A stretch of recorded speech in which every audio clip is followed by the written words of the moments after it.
Cinema ஃபீல்ட்ல ஜெயிக்க முடியுமா?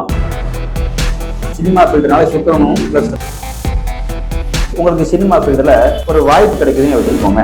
அந்த வாய்ப்பு எப்படிப்பட்டதாக இருக்கும்? அப்ப சூரியன் இருந்தா முதல்ல உங்களுக்கு கிடைக்கக்கூடிய கேரக்டரே வந்து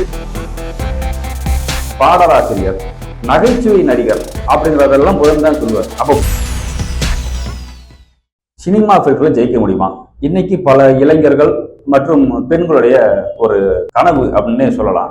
இந்த சுக்கிரனை சொன்னாலே பெரும்பாலான ஜோதிடர்கள் என்ன சொல்லுவாங்க அப்படின்னா, சினிமா ஃபீல்டுனாலே சுக்கிரனும் பிளஸ் ராகுவும் தான் வேணும் அப்படிங்கிற மாதிரி சொல்லுவாங்க. உண்மைதான், இல்லைன்னு சொல்லல. சுக்கிரன் ராகு ஏதாவது வலிமையா இருக்கும் பட்சத்துல சினிமா ஃபீல்டுக்கு போக முடியுங்கிறது உண்மைதான். ஆனா எல்லா பேராலையும் நடிக்க முடியுமா அப்படிங்கிறது கொஞ்சம் கஷ்டம் இல்லையா? சுக்கிரன் நடிப்புக்கு காரகம், கலைத்துறைக்கு காரகம். அதை ராகு அதை வந்து பெருசுப்படுத்துறாரு அப்படிங்கிற மாதிரி சொல்றோம். சரி, உங்களுக்கு சினிமா ஃபீல்டுல ஒரு வாய்ப்பு கிடைக்குதுன்னு வச்சுக்கோங்க. அந்த வாய்ப்பு எப்படிப்பட்டதாக இருக்கும் அதை புரிஞ்சுக்கிறோம்ல. எடுத்தவனே ஹீரோவா எல்லாரும் போயிட முடியாது இல்லையா? அப்ப அந்த சுக்கிரன் கூட சூரியன் இருக்கிறாரு அப்படின்னு வச்சுக்கோங்கன்னா, முதல்ல எடுத்தவனைய அந்த சினிமா ஃபீல்டுல அந்த ஊர்ல பெரிய மனுஷன் அப்படின்னு சொல்லக்கூடிய அமைப்பை ஒரு கேரக்டரை கொடுத்து நடிக்க வைக்கும். அப்ப சூரியனும் சினிமா ஃபீல்டுக்கு சம்பந்தப்படுவார். ஏன்னா முப்பட்டு கிரகங்கள்ல சுக்கிரனை விட்டு அதிக தூரம் சூரியன் போயிட மாட்டாரு. அப்ப சூரியன் இருந்தா முதல்ல உங்களுக்கு கிடைக்கக்கூடிய கேரக்டரே வந்து ஒரு அப்பாவுடைய வேஷமோ அல்லது மாமனாருடைய வேஷமோ அல்லது ஊர் பெரியவருடைய வேஷமோ அப்படிங்கிற மாதிரி அவங்களுக்கு கிடைக்கும். அப்படிங்கிறத சூரியனை சேர்த்து வச்சு எடுத்துக்கலாம். புதனை எடுத்துக்கோங்க.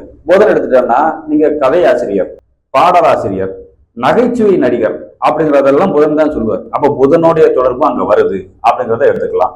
இப்ப சந்திரன் சம்பந்தப்படுறாரு அப்படின்னா, சந்திரனா அம்மா கேரக்டரு, மாமியார் கேரக்டரு, ஹீரோவோட அக்கா கேரக்டர் அல்லது ஹீரோயினுடைய அக்கா கேரக்டர், இப்படி வயதில் மூத்த பெண் வேடத்தை சொல்லக்கூடியது சந்திர பகவான்.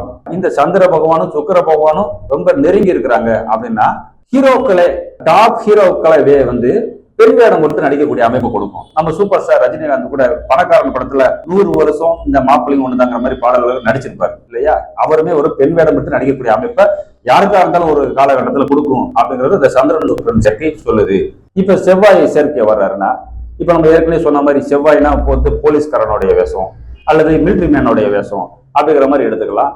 அல்லது காவலாளி வேஷமாவது கொடுப்பாங்க அப்படிங்கிற மாதிரி சொல்லலாம். குரு பகவான் அந்த சுக்கிரன் கூட இணைகிறாரு அப்படின்னா, குரு பகவான் வந்து பேங்க் மேனேஜர் வேஷத்தை கொடுக்கக்கூடிய அமைப்பு.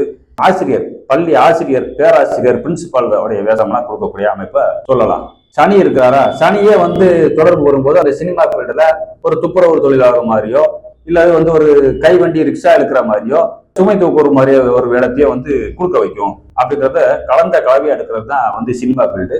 அப்ப சினிமா ஃபீல்டுல ஜெயிக்கிறதுக்கு சுக்கிரன் ராகு வலிமையா இருக்குங்கிறது உண்மைதான். ஆனா இவங்கெல்லாம் சம்மந்தப்படும் போதுதான் எந்த கிரகம் ரொம்ப வலிமையா இருந்து சம்மந்தப்படும் போது அந்த துறையில அவங்க ஜெயிக்க வைக்கும். இப்ப தைவ வடிவேலு அவர் எதுல சிறந்து இருக்கிறாரு அப்படின்னா நகைச்சுவையில தானே சிறந்து இருக்கிறாரு இல்லையா? அப்ப புதன் ரொம்ப அவருக்கு வளர்த்திருக்கிறாரு அப்படிங்கிறது அர்த்தம். சுக்கிரனும் சூரியனும் இவங்க ராகு கூட சேர்ந்து வலிமையா இருக்கும் பட்சத்துலதான் ரொம்ப டாப் ஹீரோவா வர முடியுங்கிறத உண்மை.